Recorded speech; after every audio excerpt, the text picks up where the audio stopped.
human rights lawyer from Nepal, and I currently serve as the UN advisor for CIVICUS here in New York at our UN liaison office. CIVICUS is a global alliance of civil society organizations, and we're dedicated to protecting civic freedoms globally. And we are headquartered in Johannesburg, South Africa. Thank you firstly to the Journalists and Writers Foundation for having me here. And before we begin with our panel discussion, I know all of you are waiting to hear from our exemplary line of speakers here today, but just on Civicus and some of our reflections from the processes on the Summit of the Future and the Pact for the Future.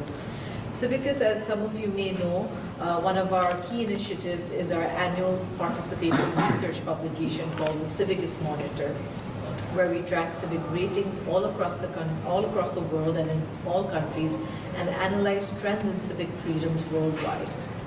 In 2023, our data revealed that only 2% of the global population live in countries classified as having open civic spaces.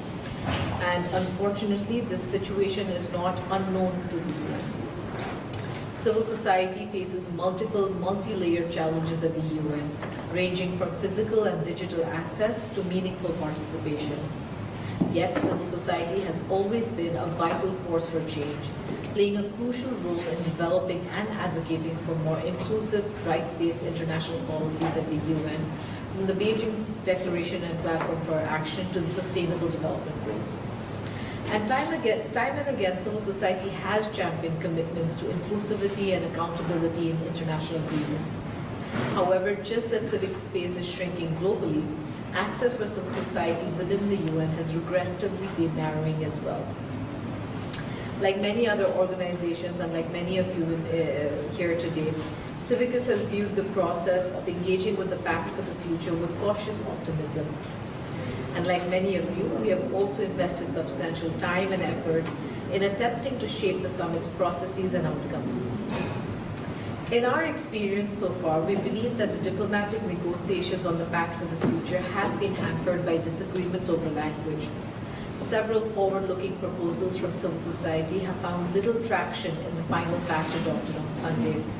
And we also regrettably saw the removal of language on human rights defenders. As you may have seen in the final version of the pact, after much advocacy, we now see language on civic space protection. Yet, very interestingly, the Global Digital Compact features a more watered-down version on the promotion of civic space online. As part of our recommendations, we also made 3 innovative suggestions to the pact, including a UN Parliamentary Assembly, a World Citizens Initiative, and a civil society envoy to better connect people's needs and aspirations to the UN. Unfortunately, they did not make it to the final pact. Having said that, we do see value in the Pact's acknowledgement of the human rights pillar as an equal, interlinked, and mutually reinforcing pillar of the UN. We also appreciate the request for the Secretary General to assess the need for adequate, predictable, increased, and sustainable funding and financing for UN human rights mechanisms, including the Office of the United Nations Commissioner for Human Rights, considering that currently the human rights pillar receives only about 5% of the regular budget.